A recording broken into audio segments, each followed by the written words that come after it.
It began like any other summer morning in Hiroshima, a city bustling with life, unaware of the cataclysm that awaited. The streets were filled with the sounds of everyday life, the laughter of children, the chatter of neighbors, and the hum of industry.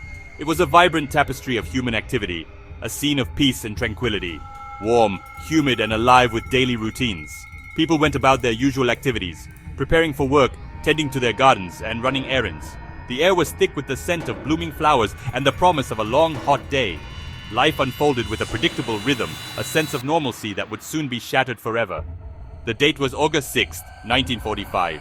A date that would forever be etched in the annals of history. A day that would mark a turning point in human civilization.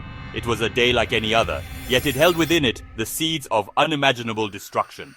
Unbeknownst to the city below, the Enola Gay, an American B-29 bomber, approached, a silent harbinger of doom in the clear blue sky. This aircraft, a symbol of technological prowess and military might, carried a single devastating payload that would unleash unprecedented destruction upon the unsuspecting city.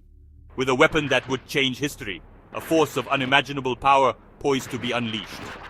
The fate of Hiroshima, and indeed the world, hung in the balance as the Enola Gay drew closer to its target. At 8:15 a.m., the moment of reckoning arrived. The atomic bomb, Little Boy, was released, plummeting towards the city below. The bomb, a symbol of humanity's destructive potential, fell silently through the air, carrying with it the power to obliterate an entire city in an instant. A blinding flash brighter than 1,000 suns lit the sky, an unbearable burst of light that seared itself into the retinas of those who witnessed it. The light was so intense that it seemed to erase the world, leaving only a blinding white void, followed by a wave of heat that vaporized people instantly, their bodies reduced to nothing more than fleeting shadows. The heat was so intense that it melted metal, scorched the earth, and ignited everything in its path, leaving only their shadows behind, ghostly reminders of lives extinguished in an instant. These shadows, etched into stone and concrete, served as a haunting testament to the destructive power of the atomic bomb. The shockwave flattened the city, a monstrous force that ripped through buildings and tore apart lives.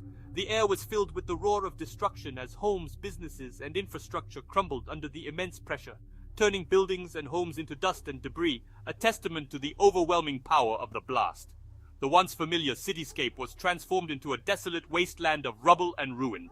Fires erupted, fueled by the intense heat and the abundance of flammable materials, merging into a monstrous firestorm that consumed what little remained, a raging inferno that engulfed the city in flames. The firestorm created its own weather system, drawing in oxygen and intensifying the heat, making it impossible to escape.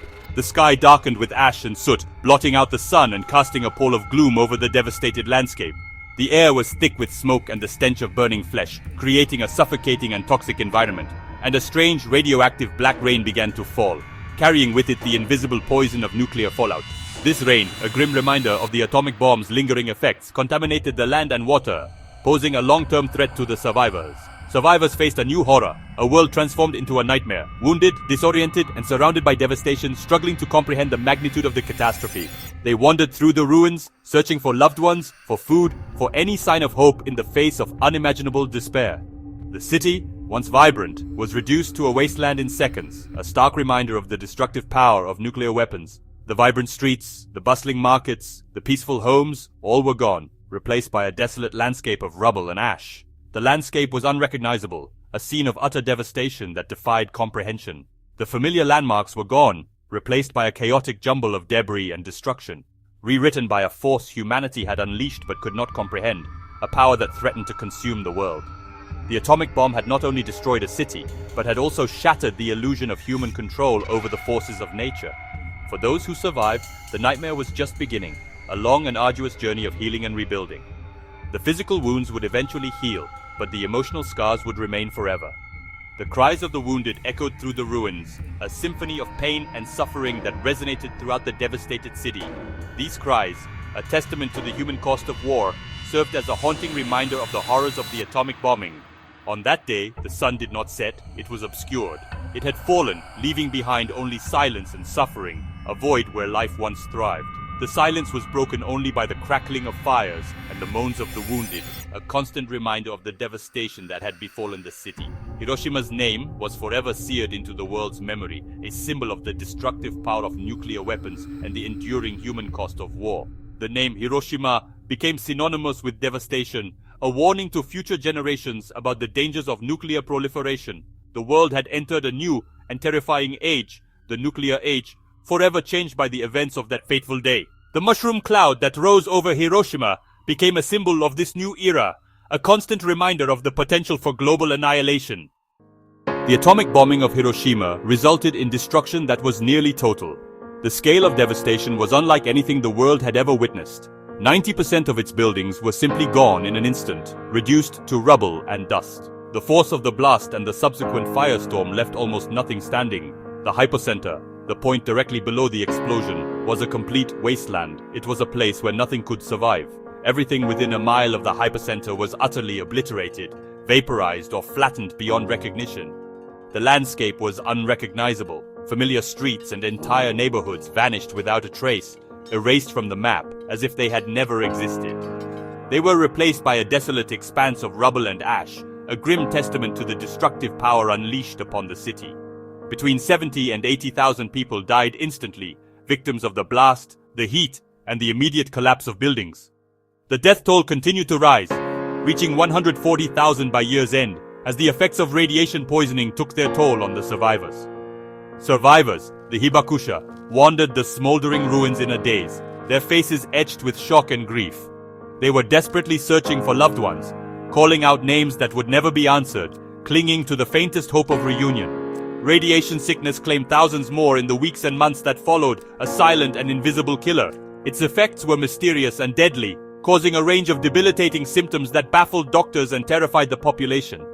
The Hibakusha faced lifelong health problems, including increased risks of cancer and other diseases, a constant reminder of the horrors they had endured. Beyond the physical ailments, they carried deep psychological scars, haunted by the memories of what they had seen and lost. The city's infrastructure was completely destroyed, crippling any immediate efforts to provide aid or begin the process of recovery. There were no hospitals left standing, no clean water to drink. There was no electricity, no means of communication with the outside world. The city was isolated and helpless. The rivers that flowed through Hiroshima were choked with bodies, a grim testament to the scale of the catastrophe. Roads were impassable, blocked by mountains of debris and the wreckage of collapsed buildings. Hiroshima had become a desolate, radioactive wasteland, a stark and horrifying reminder of the destructive potential of nuclear weapons. For those who remained alive amidst the devastation, hope seemed an impossible luxury, a distant and unattainable dream. The city stood as a chilling symbol of humanity's capacity for self-destruction, a warning against the dangers of unchecked technological advancement. Could a place so utterly destroyed, so completely ravaged, ever truly be reborn? Or was it destined to remain a permanent scar on the face of the earth? The question lingered in the toxic air, heavy with the scent of ash and the invisible threat of radiation. Hiroshima's future was deeply uncertain, its spirit nearly broken, its people facing a long and arduous journey towards recovery and healing. In the aftermath, Hiroshima was a city of death and despair. Survivors built crude shelters from scraps, struggling for food and water. Rivers poisoned and filled with bodies became a last resort for the desperate. Medical care was almost non-existent. Most doctors and nurses were dead or injured. Makeshift treatments offered little relief from horrific burns and injuries. Radiation sickness struck without warning. Fevers, bleeding, and death. The psychological trauma was overwhelming. Families were shattered, children orphaned. Grief and isolation replaced community. Many believed Hiroshima should be abandoned, left as a warning to the world. The land was poisoned, the city's spirit seemingly extinguished. Rebuilding felt impossible. To many, Hiroshima was destined to remain a graveyard. Yet even in this living hell, a faint hope persisted. Amid the ruins, a quiet resilience emerged. Just 3 days after the bombing, a battered streetcar ran again, proof that Hiroshima's spirit endured. Mayor Shinzo Hamai became a voice for rebirth, declaring Hiroshima would rise as a city of peace. His vision inspired hope and unity among survivors. In spring 1946, oleander flowers bloomed unexpectedly, defying predictions of barren soil. The oleander became Hiroshima's symbol of resilience and hope.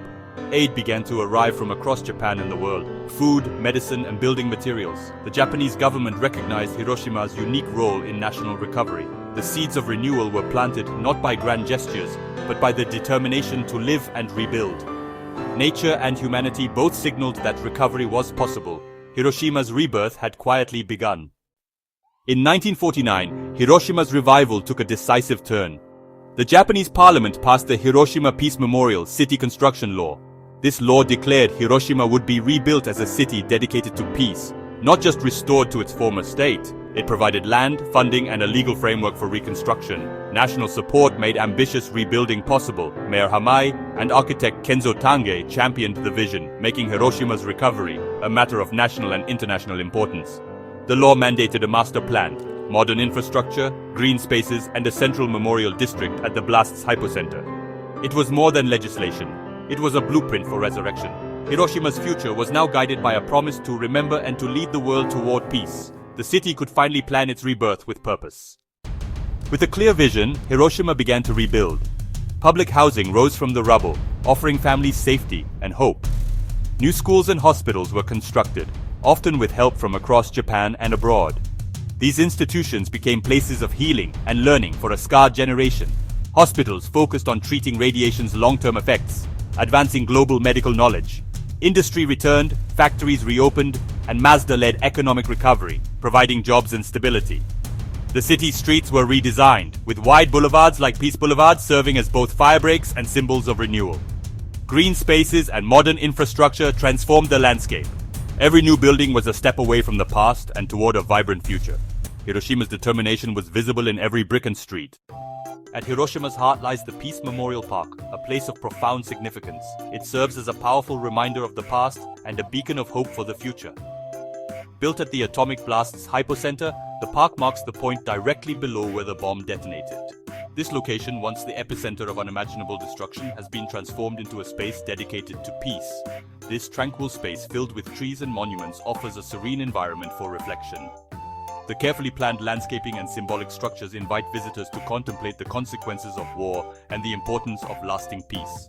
It stands in stark contrast to the devastation it replaced. Before the park, this area was a wasteland of rubble and despair. Now it's a testament to the resilience of the human spirit and the power of renewal. The Genbaku Dome, preserved in its ruined state, stands as a stark and silent witness to the horrors of that day. It is a haunting reminder of the tragedy, a skeletal frame against the sky, urging us to never forget the past. The dome serves as a constant visual reminder of the destructive power unleashed on Hiroshima. The cenotaph for the A-bomb victims, with its gracefully arching form, shelters the names of the dead, a solemn tribute to the countless lives lost in the atomic bombing. The names are meticulously recorded, a testament to each individual's existence and a reminder of the scale of the tragedy. Inscribed with a pledge, "Let all the souls here rest in peace, for we shall not repeat the evil." This powerful inscription encapsulates the park's central message, a commitment to preventing future atrocities. The park's museum documents the bombing's horrors with unflinching detail, presenting artifacts, photographs, and personal accounts that convey the devastating impact of the event. It does so not to incite hatred, but to educate and warn future generations about the dangers of nuclear weapons and the importance of pursuing peaceful solutions. The Children's Peace Monument honors young victims, a poignant reminder of the innocent lives cut short by the bombing. It was inspired by Sadako Sasaki's 1,000 paper cranes, a symbol of hope and healing. The monument is adorned with countless colorful origami cranes folded by people from around the world, each one a prayer for peace. The park is Hiroshima's emotional and spiritual core, a place where people come to grieve, to remember, and to reflect on the profound lessons of the past. It is a place for remembrance and a call for peace, a space where visitors can connect with the past and contemplate the future. It invites the world to reflect and to learn from the tragedy of Hiroshima, urging us to work together to create a more peaceful and just world. Memory and hope coexist here, creating a powerful atmosphere of reflection and renewal. They are shaping the city's identity as a beacon of peace and reconciliation, a place where the lessons of the past inform the present and guide the future. Today, Hiroshima is a thriving metropolis of over 1.2 million people. Modern boulevards, bustling districts, and a vibrant economy have replaced the scars of war. Yet reminders of the past remain. Streetcars on Peace Boulevard, the A-bomb dome, and annual peace ceremonies. Hiroshima is both a center of industry and a global classroom for peace. Millions visit each year to learn, reflect, and honor the hibakusha. The city's mission is clear: to transform tragedy into a force for nuclear disarmament and reconciliation. Hiroshima's leaders are global advocates for peace, protesting every nuclear test. The city stands as a symbol of resilience, hope, and the possibility of a better world. Its spirit is one of optimism, not bitterness, a beacon for humanity. Hiroshima's story is one of destruction and rebirth. The horror of August 6, 1945 remains a warning to the world. Yet, the city's journey since then is a testament to human resilience and hope. Survivors chose to rebuild, transforming their suffering into a message of peace. Hiroshima is not defined by its victimhood, but by its commitment to reconciliation. The city's legacy is both a reminder of war's horrors and a beacon for peace. The pledge on the cenotaph, "We shall not repeat the evil," is a gift to humanity. Hiroshima proves that even after the darkest night, the sun can rise again. Its vibrant streets and tranquil park are living proof that recovery and hope are possible. As long as Hiroshima stands, it calls the world to pursue peace above all else.